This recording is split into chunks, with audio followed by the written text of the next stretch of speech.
Hello student.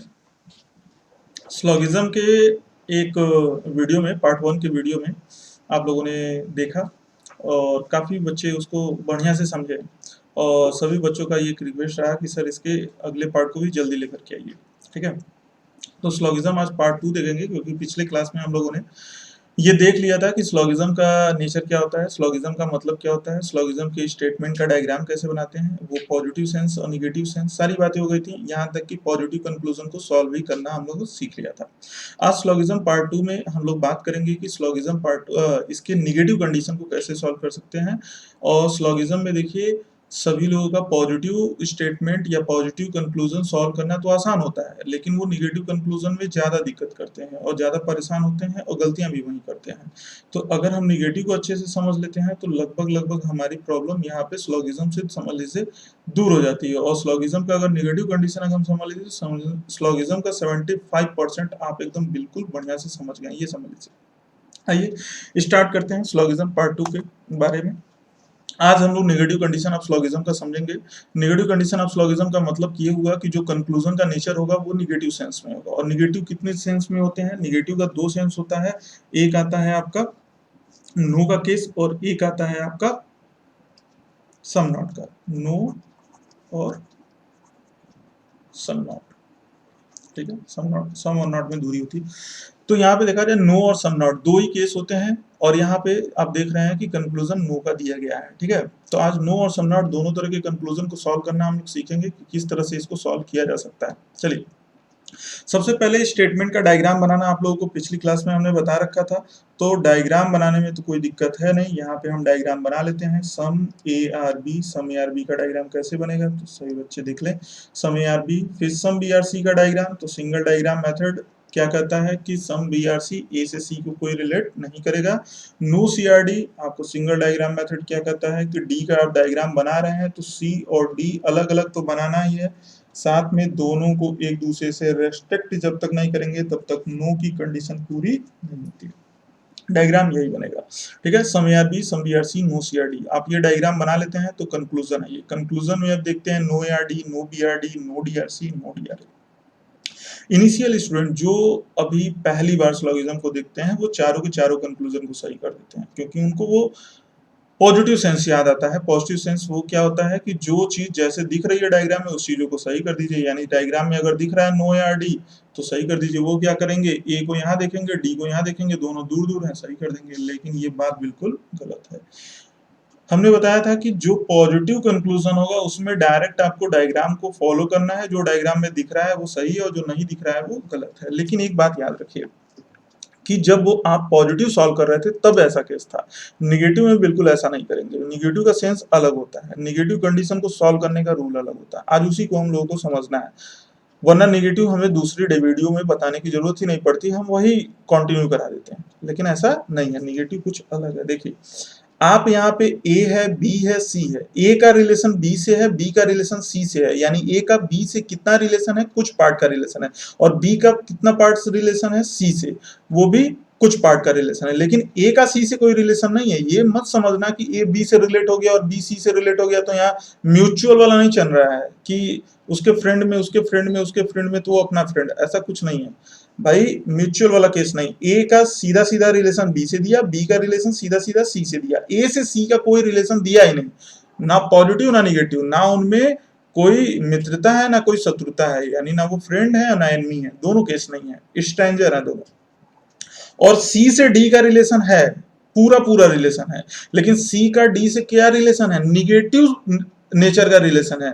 यानी सी और D का ऐसा रिलेशन है कि कभी सी डी नहीं हो सकता और कभी डी सी नहीं हो सकता, और ये पॉजिटिव रिलेशन है। और इधर क्या हो गया, ये निगेटिव, सी और डी का निगेटिव रिलेशन हो गया। तो आइए कंक्लूजन जब आप सॉल्व करेंगे तो यहाँ पे पहला कंक्लूजन दिया गया नो ए आर डी। तो नो ए आर डी में आपको समझना होगा कि क्या ए से डी में कोई निगेटिव रिलेशन है। तो आप स्टेटमेंट को जब एनालिसिस कर रहे हैं तो आप इस बात को समझिए कि यहाँ पे जो सी का हिस्सा है, सी का जो हिस्सा है वो सिर्फ और सिर्फ डी से रेस्ट्रिक्टेड है, या डी का जो हिस्सा है वो सी से रेस्ट्रिक्टेड है। यानी डी का पूरा पूरा हिस्सा सी से रेस्ट्रिक्टेड और सी का पूरा पूरा हिस्सा डी से रेस्ट्रिक्टेड। और नो ए आर डी का जरा सेंस भी समझ लेना मेरे भाई। कुछ लोग नो ए आर बी अगर लिखा है तो इसका मतलब नहीं समझते हैं। तो हम कहते हैं कि रट्टाफिकेशन वाली आदत नहीं होनी चाहिए, पूरा क्लियर होना चाहिए कि भाई होता क्या है। नो यार बी का मतलब हिंदी अगर देखेंगे तो क्या कहते हैं, कोई ए बी नहीं है, ठीक है। कोई ए बी नहीं है, यानी कोई ए का मतलब ए के हर एक पार्ट के बारे में बात कर रहा है वो, कि कोई ए क्या नहीं है भाई, बी नहीं है। क्या नहीं है, बी नहीं, यानी ए का कोई हिस्सा बी नहीं है। तो इसका कोई ए बी का मतलब होता है कि 100% ए, 100% ए, 100% बी नहीं है। बात समझ में आया? यानी दोनों के दोनों एक दूसरे से पूरा पूरा रेस्ट्रिक्टेड होना चाहिए। यानी ए का each and every part B से रेस्ट्रिक्टेड होना चाहिए और बी का each and every part A से रेस्ट्रिक्टेड। दोनों की दुश्मनी बराबर होनी चाहिए, 100% 100% वाली, तब जाके वो नो का केस कहलाता है। यहाँ क्या ए से डी में कोई रेस्ट्रिक्शन है? तो हमने बताया स्टेटमेंट को जब एनालिसिस करेंगे तो ए का डी से कोई रिलेशन नहीं है, ना तो पॉजिटिव ना निगेटिव, स्ट्रेंजर वाली बात, ठीक है। यहाँ पे रेस्ट्रिक्शन किसका है? सी के पूरे हिस्से का डी के पूरे हिस्से से रेस्ट्रिक्टेड है। तो बात समझिए, नो या डी यानी ए का डी से किसी भी प्रकार का कोई रेस्ट्रिक्शन या कोई भी रिलेशन नहीं है, यानी ये बात क्या हो जाएगी, गलत हो जाएगी। बात समझ में आया आप लोगों को? नो बीआरडी इसी तरह से अगर बात करें तो क्या नो बीआरडी सही होगा कि गलत होगा? चलिए, आप लोगों के कुछ लोगों के मन में आया होगा कि बी का भी तो कोई रेस्ट्रिक्शन डी से नहीं है, लेकिन कुछ लोग यहाँ कह रहे होंगे कि बी का जो हिस्सा सी में है वो तो डी से रेस्ट्रिक्टेड है। तो दोनों लोगों की बातें बिल्कुल सही है। यहाँ पे अगर हम बात करें तो बी का जो हिस्सा यानी ये वाला जो हिस्सा है वो सी में है और सी पूरा पूरा डी से रेस्ट्रिक्टेड है। तो जब सी पूरा पूरा डी से मना होगा तो सी के अंदर वाला जो बी होगा वो भी मना हो जाएगा। लेकिन एक बात याद रखिएगा, यहाँ पे बी का सारा हिस्सा डी से नहीं मना है, सारा हिस्सा नहीं मना है। बी का वही हिस्सा सिर्फ डी से मना होगा जितना वो सी को शेयर किया है, यानी जो बी सी हो चुके हैं सिर्फ वही बी डी से रेस्ट्रिक्टेड होंगे। Rest of part of B are not restricted from D, यानी कि जो भी बी के बचे हुए पार्ट हैं वो डी से रेस्ट्रिक्टेड नहीं है। यानी 100% ए, यानी ए की जगह पे यहाँ क्या है, ए की जगह पे यहाँ पे नो बी आर डी को सॉल्व कर रहे हैं। तो 100% बी जो है 100% डी से रेस्ट्रिक्टेड नहीं है। हाँ, ये रहता कि कुछ बी का हिस्सा डी से मना है तो बात आप सही कर सकते थे, यानी नो नहीं कह सकते हैं आप, ये बात गलत। सम नॉट कहते तो चलता, लेकिन नो नहीं कह सकते। चलिए, तीसरा कंक्लूजन, नो डीआरसी सही या गलत? नो डीआरसी सही या गलत? तो अगर हम बात करें यहाँ पे वही बात तो तब से हो रही है कि सी का पूरा हिस्सा डी से मना है और डी का पूरा हिस्सा सी मना, यानी 100% डी 100% सी से अगर मना दिख रहा है तो वो बात क्या हो जाएगी, सही। बिल्कुल, नो के केस को सॉल्व करने के लिए आप बिल्कुल ये रूल याद रख लीजिए कि 100% सब्जेक्ट जो होगा वो 100% प्रेडिकेट से क्या होगा, मना होना चाहिए। अगर 100% सब्जेक्ट 100% प्रेडिकेट से मना है तो वो नो का केस सही होगा, जैसा कि नो डीआरसी, यहाँ पे D is a subject and C is a predicate.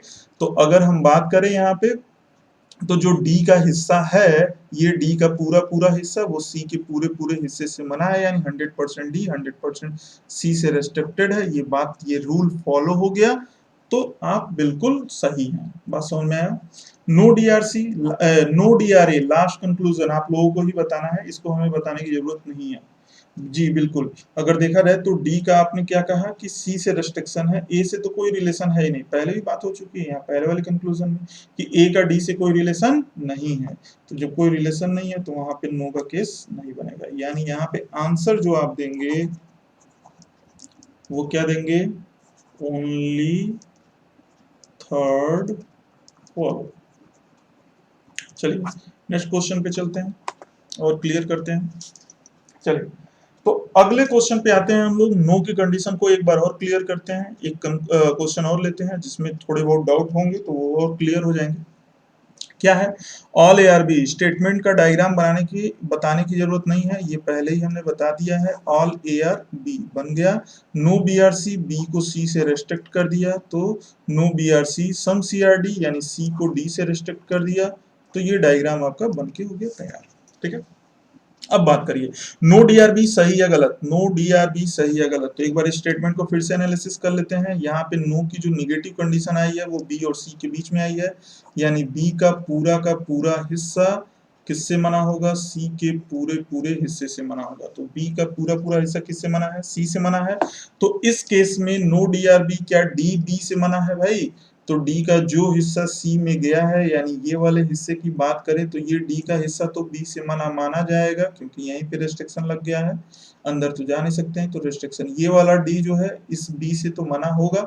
लेकिन rest of part of D are not restricted from B, यानी जो बचे हुए डी हैं वो बी से रेस्ट्रिक्टेड नहीं है। दैट मीन्स कि पूरे 100% सब्जेक्ट, क्या बात हुई थी, रूल क्या है हम लोगों का, 100% सब्जेक्ट 100% प्रेडिकेट से मना होना चाहिए। ये रूल एकदम याद कर लीजिए आप। नो की कंडीशन जब भी सॉल्व करना हो, नो की कंडीशन के लिए जब भी सॉल्व करना है तो 100% सब्जेक्ट 100% प्रेडिकेट से जब मना होगा सही कर देंगे। जैसा कि यहाँ पे हमें डी और बी के बीच में नहीं दिख रहा है तो इसे हम गलत कर देंगे। बात समझ में आया। अगला कंक्लूजन है नो डीआर ए। नो डीआर ए में अगर देखा जाए तो क्या डी का पूरा पूरा पार्ट ए से रेस्ट्रिक्टेड है, रेस्ट्रिक्शन सिर्फ देखना है, निगेटिव कंडीशन में रेस्ट्रिक्शन देखा जाता है, ये बात याद रखिए, निगेटिव कंडीशन में सिर्फ रेस्ट्रिक्शन देख के चलना है आपको। तो ये डी का जो हिस्सा है मेरे भाई वो ए से रेस्ट्रिक्टेड है। तो देखिए कुछ लोग ये कहेंगे कि डी का ये वाला जो हिस्सा है वो बी से अगर मना है तो ए से भी मना होगा, क्योंकि ए बी के अंदर ही है। लेकिन आप डी के पूरे हिस्से को तो नहीं ना कह सकते हैं कि पूरा हिस्सा मना है, डी का कुछ हिस्सा आप ले सकते हैं जो सी में है, चलो उसकी बात हम नहीं करते हैं। लेकिन बाकी इधर वाले जो डी हैं इनको भी रेस्ट्रिक्टेड मान लेंगे क्या, नहीं मानेंगे। यानी फिर 100% सब्जेक्ट रेस्ट्रिक्टेड नहीं मिला, यानी कि नो डीआरए में ये बात क्या हो जाएगी, गलत हो जाएगी। यहाँ पे 100-100 वाली कंडीशन नहीं मिल रही है। आगे बढ़ते हैं, नो सीआरबी। नो सीआरबी बताइए सही है या गलत है, नो सीआरबी सही है या गलत है। तो आप फिर से एक बार समझ लीजिए, थोड़ा सा एक बार और डायग्राम बना लेते हैं अच्छे से, ठीक है। हाँ तो क्या था, all A are B, no B are C और सम सी आर डी। अब बात करिए, यहाँ पे बी का जो रेस्ट्रिक्शन है वो किससे है भाई, सी से है ना। तो नो सीआरबी सही या गलत, तो आप कहेंगे हाँ, यहाँ ये बात सही कर सकते हैं, क्योंकि अगर देखा जाए सी का पूरा पूरा हिस्सा ही तो बी से मना है। डी के बारे में जब बात हो रही है हम गलत कर रहे थे, लेकिन जब सी के बारे में बात हो गई तो सी और बी तो 100-100 सी, यानी सी का पूरा हिस्सा बी के पूरे हिस्से से मना है। दैट मीन्स यहाँ पे नो लग सकता है और यहाँ लगा है। तो जो चीज सही बात है उसको सही करिए और जो गलत बात है उसको गलत करिए, बस यही तो करना है। नो सीआरए, नो सीआरए में देखा जाए तो सी ए से रेस्ट्रिक्टेड है कि नहीं। कुछ लोग यहाँ गलतियां करेंगे तो वो हमेशा याद रखें, यहाँ गलतियां नहीं होनी चाहिए। सी का जो हिस्सा बी से रेस्ट्रिक्टेड है, सी का हिस्सा किससे रेस्ट्रिक्टेड है, बी से, तो बी के अंदर वाले पार्ट से भी रेस्ट्रिक्टेड होगा, यानी सी बी से रेस्ट्रिक्टेड है तो वो ए से भी रेस्ट्रिक्टेड होगा। बात समझ में आया। यानी कि सी को कहाँ नहीं एंट्री है, बी में ही घुसने की एंट्री नहीं है, तो वो ए में कैसे आ जाएगा भाई। जो भारत में नहीं आ पाएगा वो उत्तर प्रदेश में आ जाएगा, नहीं आ सकता। जो भारत में ही बैंड है वो उत्तर प्रदेश में ऑलरेडी बैंड हो गया, उसको कहने की जरूरत नहीं है। यानी सी अगर बी से रेस्ट्रिक्टेड है तो वो ए से ऑटोमेटिक रेस्ट्रिक्टेड होगा, और ये बात बिल्कुल सही होगी। बात समझ में आया, कोई डाउट नहीं होनी चाहिए। अगले क्वेश्चन पे आते हैं। अगला क्वेश्चन क्या है, all A are B, no B are C, all C are D. अब यहाँ पे छोटा सा कंफ्यूजन बच्चों को होता है, आइए देखते हैं। All A are B, no B are C, all C are D. एक बात बताइए, यहाँ पे रेस्ट्रिक्शन कौन किससे रेस्ट्रिक्टेड है। तो आप कहेंगे कि एक ही स्टेटमेंट आया है, नो बी आर सी, यानी ये जो बी वाला हिस्सा है, ये पूरा बी का जो हिस्सा है वो सी के पूरे हिस्से से क्या है, मना है। तो बी को तो आप सी से मना कर दिए, लेकिन क्या हम एक क्वेश्चन अगर करें, क्या यहाँ डी भी बी से मना है, तो आप कहेंगे, कुछ लोग कहेंगे हाँ, कुछ लोग कहेंगे ना। जो कह रहे हैं ना वो बिल्कुल सही, और जो कह दिए हाँ वही गलत करेंगे एग्जाम में।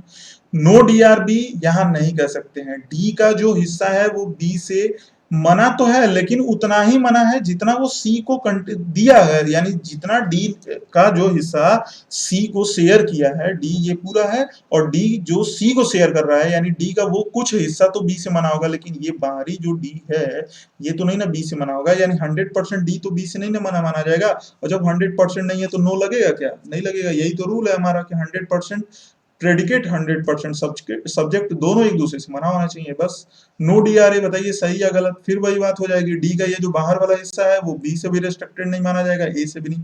डी के अंदर जो सी आता है, यानी डी का जो पोर्शन सी में है वो मना है, लेकिन डी जो सी से बाहर है वो नहीं मना है। यानी यहाँ भी 100% वाली बात नहीं आई तो बात गलत हो गई। बात अब आ जाए नो सीआरबी। पिछले क्वेश्चन में भी आपने देखा सी किससे मना है? बी से मना है। और सी किससे मना है? बी के अंदर वाले से भी मना है, क्योंकि हमने बोला जब बाहर वाले से मना होगा उसके अंदर वाले से ऑटोमेटिक मना होगा। तो नो सीआरबी भी और नो सीआरए ये दोनों बात क्या हो जाएगी? सही हो जाएगी। यानी यहाँ जो आंसर आप देंगे क्या देंगे? Only third and fourth follow. हाँ, अब ये 5 ऑप्शन होते हैं, उन 5 ऑप्शन में से ढूंढिएगा, ये ऑप्शन जहां होगा उस पर टिक करिए, आपको पूरा पूरा नंबर मिलेगा। तो नो की कंडीशन आपको समझ में आई। नो की कंडीशन में सिर्फ एक रूल याद रखना है, 100% सब्जेक्ट, ये बार बार हम रिपीट कर रहे हैं, 100% सब्जेक्ट 100% प्रेडिकेट से हमेशा जब भी मना मिलेगा वहां पे नो की कंडीशन बिल्कुल सही होगी। अब इसमें और कुछ है ही नहीं। बात समझ में आया?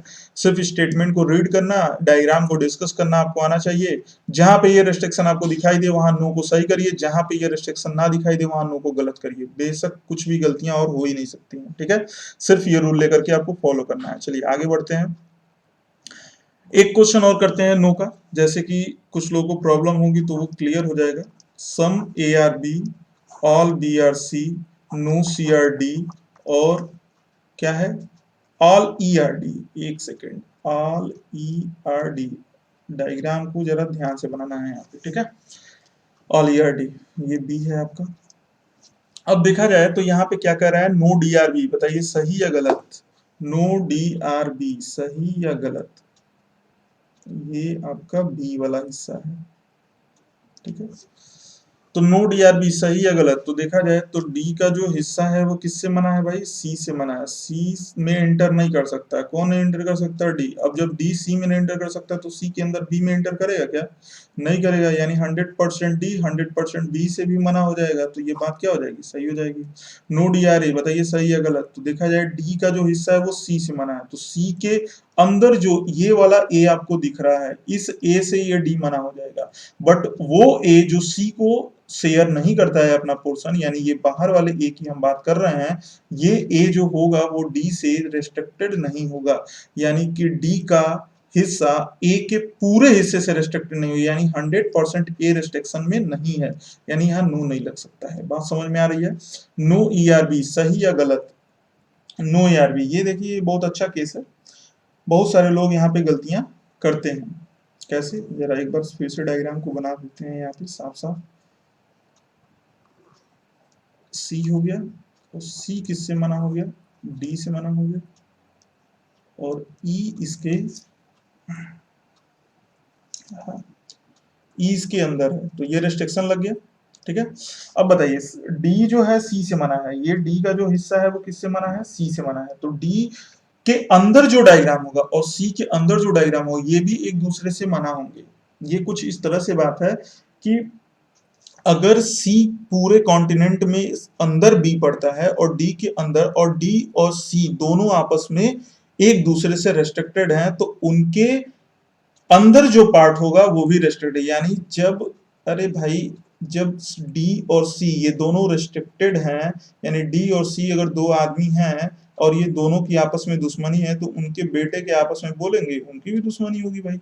तो डी और सी का जब रेस्ट्रिक्शन है तो डी का बेटा यानी ई और सी का बेटा और बी ये दोनों रेस्ट्रिक्शन होंगे। तो ई और बी, यानी देखिए सीधी सी बात समझिए, एक बड़े पार्ट को एक बड़े पार्ट से रेस्ट्रिक्टेड कर दिया जाए तो उसके अंदर छोटे पार्ट आपस में ऑटोमेटिक रेस्ट्रिक्टेड हो जाते हैं। उसमें नो का केस डिफाइन हो जाता है। तो यहाँ पे देखा जाए तो डी और सी एक बड़ा पार्ट है जो आपस में रिस्ट्रिक्टेड है। डी के अंदर के एक छोटे पार्ट यानी ई की बात करें और सी के अंदर छोटे पार्ट यानी बी की बात करें तो ये दोनों भी आपस में रिस्ट्रिक्टेड माने जाएंगे और नो ई आर बी यहाँ बात क्या हो जाएगी, सही हो जाएगी। अब देखा जाए no E R A, no E R A सही है या गलत है बताइए। तो ई का जो हिस्सा है वो सी से मना मान सकते हैं, बी से मना, लेकिन ए जो बाहर निकल गया है पूरे ए से मना नहीं होगा, यानी no A E R A बात क्या हो जाएगी, गलत हो जाएगी। क्लियर है। लास्ट क्वेश्चन है पांचवा, नो ई आर सी, आप बताएंगे सही है या गलत है। ठीक है, हमें लगता है कि आपको समझ में आ गया होगा यहाँ पे, क्योंकि जब ई डी मना है सी से तो डी के अंदर यानी ई भी सी से मना होगा, बात वही हो गई। Only first third and fifth, first third and fifth true है यहाँ पे।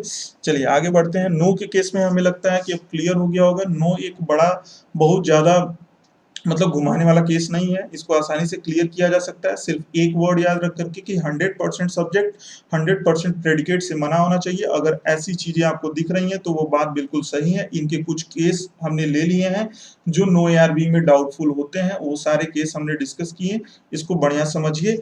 आगे बढ़ते हैं हम लोग सम नॉट पे। सम नॉट किस तरह का केस है और इसे कैसे सॉल्व किया जाता है। तो देखो सम नॉट बहुत लोगों का क्लियर ही नहीं, समस्या यही है कि सम नॉट पे बहुत लोगों को कंफ्यूजन होता है, खासकर जो बिगनर्स हैं, जो स्टूडेंट अभी बिगनर्स हैं, जो स्लॉगिज्म पहली बार पढ़ रहे हैं या पहली बार एग्जाम दे रहे हैं या अभी ज्यादा उनको समय नहीं हुआ है एस्पिरेंट बने। तो इसमें देखा जाए तो स्टेटमेंट जो आते हैं और जो सम नॉट की कंडीशन होती है इसमें लोग बहुत गलतियां करते हैं, गलतियां हो भी जाती हैं लेकिन थोड़ी सी समझ अगर रखी जाए तो वो गलतियां खत्म भी हो जाती हैं। तो आइए हम उन्हीं को समझते हैं। Statement some A are B अगर दिया हुआ है तो यहाँ पे सम ए आर बी का आप डायग्राम बनाइए, डायग्राम वैसे ही बनाएंगे जैसे पहले बनाते थे। सम बी आर सी बनाइए, नो सी आर डी बनाइए, कोई दिक्कत नहीं है, और यहाँ पे रेस्ट्रिक्शन लगा दीजिए। यहाँ भी वही केस है, सी और डी में रेस्ट्रिक्शन है, ए और बी का कोई रेस्ट्रिक्शन डी से नहीं है कहाँ पे है आगे ही देखते हैं। Some A are not D, बताइए ये सही या गलत। तो सम ए आर नॉट डी, आप कहेंगे कि यहाँ पे ए का जो हिस्सा है वो डी से रिस्ट्रिक्टेड है कि नहीं, तो हम कहेंगे नहीं, क्योंकि यहाँ पे रिस्ट्रिक्शन सिर्फ सी और डी का लगा है, ए का डी से नहीं लगा है, तो ये बात बिल्कुल गलत है। यहाँ भी ए का कोई भी हिस्सा 1% पार्ट भी डी से रिस्ट्रिक्टेड नहीं है। Some B are not D के बारे में अगर बात करें तो बी का कोई हिस्सा डी से रिस्ट्रिक्टेड है। तो देखिए अभी पिछले नो के केस में हम लोगों ने बात किया था कि बी का ये वाला जो हिस्सा है, यानी कि बी का जो हिस्सा सी में है वो कुछ भी डी से रेस्ट्रिक्टेड माना जाएगा कि नहीं माना जाएगा, बिल्कुल माना जाएगा। यानी बी का कुछ हिस्सा किससे मना है, डी से, पूरा हिस्सा नहीं मना है। सम का केस देखिए यहाँ पे आ गया, नो के केस में पूरा मांगता है, सम के केस में अगर थोड़ा भी मना होगा तो वो कंडीशन सही हो जाएगी। यानी some B are not D, हाँ हम कह सकते हैं बी का कुछ हिस्सा डी से मना है, हम बिल्कुल गलत नहीं है। कोई पूछे कौन सा हिस्सा भाई डी से मना है, तो आप कहिए बी का जो हिस्सा सी में है वो कुछ हिस्सा डी से मना है, और इस तरह से आपकी बात सही हो जाएगी। बात क्लियर है। तीसरा case some C are not D, some C are not D, बोलिए सही है या गलत है, सही है या गलत है। तो एक बात याद रखिएगा, आप लोगों को शायद पिछले वीडियो की एक बात याद होगी कि हमने बताया था जहां ऑल का केस होता है वहां सम का केस डेफिनेटली ट्रू होता है, और यहाँ पे सी का 100% डी के 100% से मना है, यानी सी का पूरा पूरा हिस्सा ही डी से मना है। तो एक बात बताइए, पूरा का पूरा पार्ट ही निगेटिव हो गया तो उसका कुछ पार्ट निगेटिव होगा कि नहीं होगा। सेम उसी तरह जैसे ऑल में सम डेफिनेटली ट्रू होता है, तो अगर पॉजिटिव में होता है तो वही चीज निगेटिव में भी होती है। अगर सी का पूरा हिस्सा निगेटिव हो गया तो उसका कुछ हिस्से की बात करेंगे तो वो भी निगेटिव सेंस में ही रहेगा। यानी जहां भी नो का कंडीशन है वहां सम नॉट की कंडीशन डेफिनेटली ट्रू होगी। ये बात याद रखिएगा, इसमें कुछ समझने कुछ रटने वाली बात ही नहीं है। आप बस इतना याद रखिए कि सी है और डी है, दोनों एक दूसरे से फुल्ली रेस्ट्रिक्टेड है, तो उनके कुछ पार्ट भी रेस्ट्रिक्टेड होंगे। अरे भाई भारतीय अगर कहीं जाने से मना कर दिए जाते हैं कि यहाँ पे वो भारतीय नहीं जा सकते हैं, तो भारत के अंदर जो उत्तर प्रदेश आता है तो उत्तर प्रदेश के वासी जो होंगे वो भी तो भारतीय ही होंगे, यानी ये भी कुछ पार्ट भी तो मना ही है, ये अंडरस्टूड है। यानी ऑल पार्ट में सम पार्ट ऑटोमेटिक रेस्ट्रिक्टेड होता है और कंक्लूजन में उसी सम पार्ट के बारे में पूछ लिया जाता है, तो हम डिनाई नहीं कर सकते कि भाई नहीं मना है, मना है, बात बिल्कुल सही है। अब कुछ लोग ये कहेंगे कि क्यों, जब ऑल का रेस्ट्रिक्टेड है तो ऑल पूछना चाहिए। अरे भाई एग्जामिनर है, एग्जामिनर ऑल पूछे सम पूछे उसकी मर्जी। आप बताइए सम वो जिस पार्ट के बारे में पूछ रहा है वो पार्ट मना है या नहीं है। तो आप कहेंगे सम सी यानी सी का कुछ पार्ट मना है कि नहीं है, तो कुछ पार्ट के बारे में बस बात करिए। सम सी मना है या नहीं है डी से, तो मना है और मना है, तो बात बिल्कुल सही हो गई। बात क्लियर हो गया। सम डी आर नॉट ए, बताइए सही या गलत। डी का कुछ हिस्सा ए से मना है तो डी का हिस्सा सी से मना है, बी के कुछ हिस्से से मना है, ए से बिल्कुल कोई बात नहीं हुई है, तो ए से डी में कोई रेस्ट्रिक्शन नहीं है, तो ये बात गलत हो जाएगी। यहाँ पे कौन कौन सा कंक्लूजन सही होगा, सिर्फ सेकंड और फोर्थ, तो only second and fourth, second and third follow, ऐसा ऑप्शन आपको देख करके टिक करना होगा। बात क्लियर हो गई सभी लोगों को। चलिए आगे बढ़ते हैं, एक और क्वेश्चन लेते हैं। ऑल ARB नो BRC सम CRD, हम 2-3 क्वेश्चन ले रहे हैं अलग अलग कंडीशन के, ताकि आपको जो भी डाउट हो वो क्लियर हो जाए। कहाँ पे डाउट है वो आप क्लियर करिए अपने अपने डाउटों को।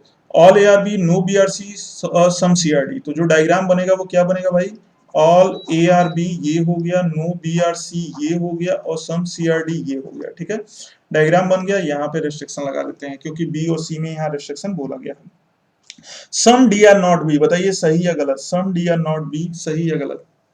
पीछे भी यही डायग्राम हम लोग डिस्कस किए थे, लेकिन नो के केस में डिस्कस किए थे, सम नॉट के केस में नहीं।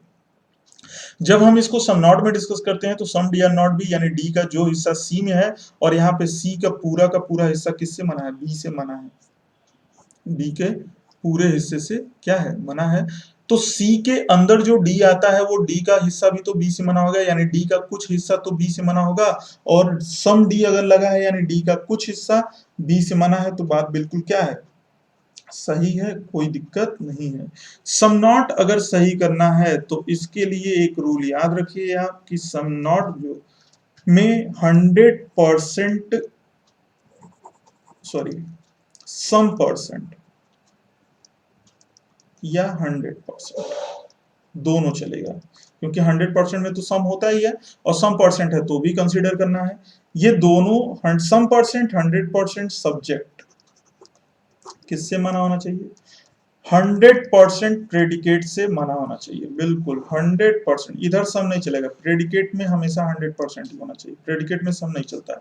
सब्जेक्ट के लिए जो सम की कंडीशन लगती है सारी वो सब सब्जेक्ट के लिए लगती है, प्रेडिकेट हमेशा 100% ही रेस्ट्रिक्शन में होना चाहिए। तो सम परसेंट या 100% सब्जेक्ट है और वो 100% प्रेडिकेट से मना है, तो बात बिल्कुल सही होगी। जैसा कि some D are not B, यहाँ पे D is a subject and B is a predicate. First one is a subject कहलाता है और सेकंड वन क्या कहलाता है, प्रेडिकेट कहलाता है। तो डी का कुछ हिस्सा यानी सम परसेंट हो गया, किससे मना है, बी से मना है, तो बी के पूरे हिस्से से मना है यानी 100% प्रेडिकेट से मना है, तो बात बिल्कुल क्या कर देंगे, सही कर देंगे। Some D are not A, some D are not A में देखा जाए तो डी का कुछ हिस्सा ए से मना है, तो बिल्कुल मना है, क्योंकि डी का जो हिस्से की बात अभी हो रही थी बी से मना है। अगर वो बी से मना है तो फिर आपको ये भी मानना पड़ेगा कि ए से भी मना है, क्योंकि जो चीज बी में नहीं एंटर करेगी वो ए में कभी एंटर कर सकती है, नहीं कर सकती, क्योंकि ए बी के अंदर ही है। तो इस बात को भी क्या करना है, आपको सही करना है। Some C are not A, some C are not A में देखा जाए सही या गलत, तो देखा जाए सी का पूरा हिस्सा किससे मना है, बी से मना है।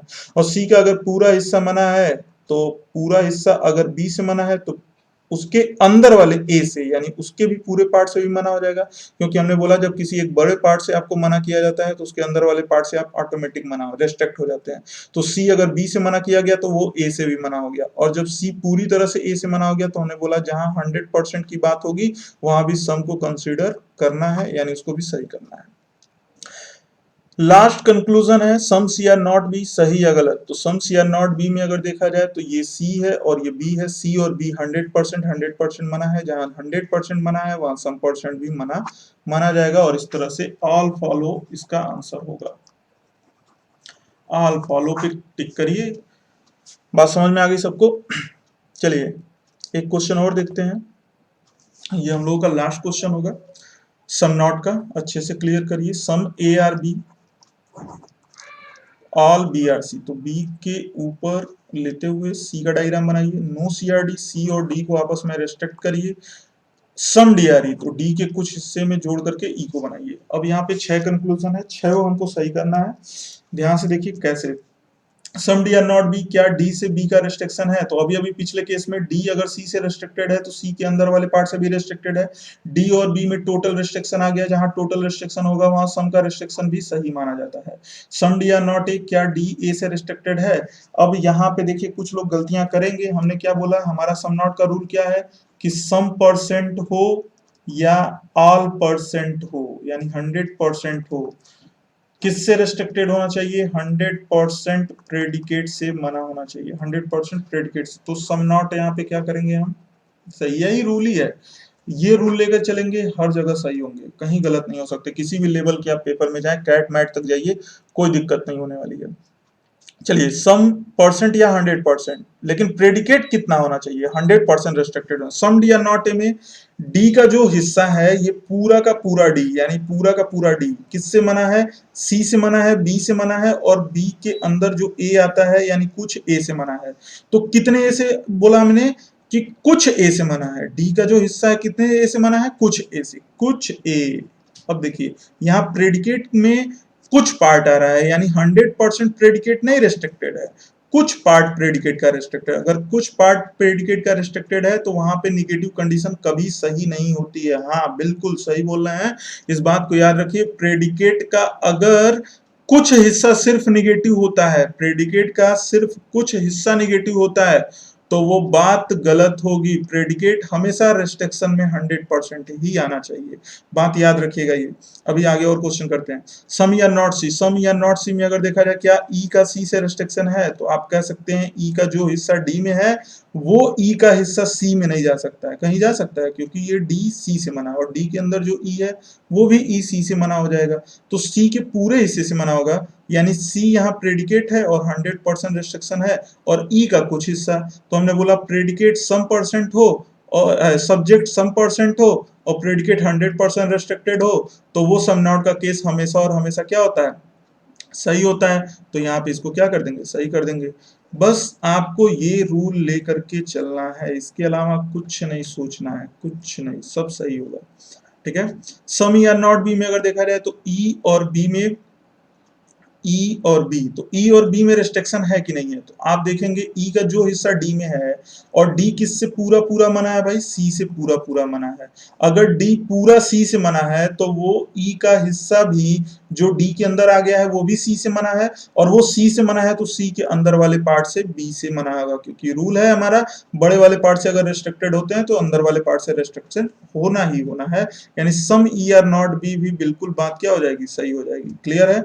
सम या नॉट ए, सम या नॉट ए में अगर देखा जाए तो ई का कुछ हिस्सा ए से मना है, तो इसका कुछ हिस्सा सी से मना है, बी से मना है, और ए के कुछ हिस्से से मना। फिर वही बात आ गई, ए के कुछ हिस्से से, यानी यहाँ पे प्रेडिकेट क्या हो गया? 100% नहीं रेस्ट्रिक्शन में है, प्रेडिकेट सम परसेंट। और प्रेडिकेट कभी भी रेस्ट्रिक्शन में होगा तो 100% होगा, तभी सही करेंगे, अन्यथा उसको गलत ही करना है आपको। बिल्कुल ये बात याद रखिए। सम ए आर नॉट ई, सही या गलत? सम ए आर नॉट ई, सही या गलत? तो अगर देखा जाए ए का ये वाला हिस्सा, कुछ हिस्सा किससे मना होगा? ये अगर बी और सी में आता है तो सी डी से मना है, तो सी के अंदर जो ए आया वो ए डी से मना होगा।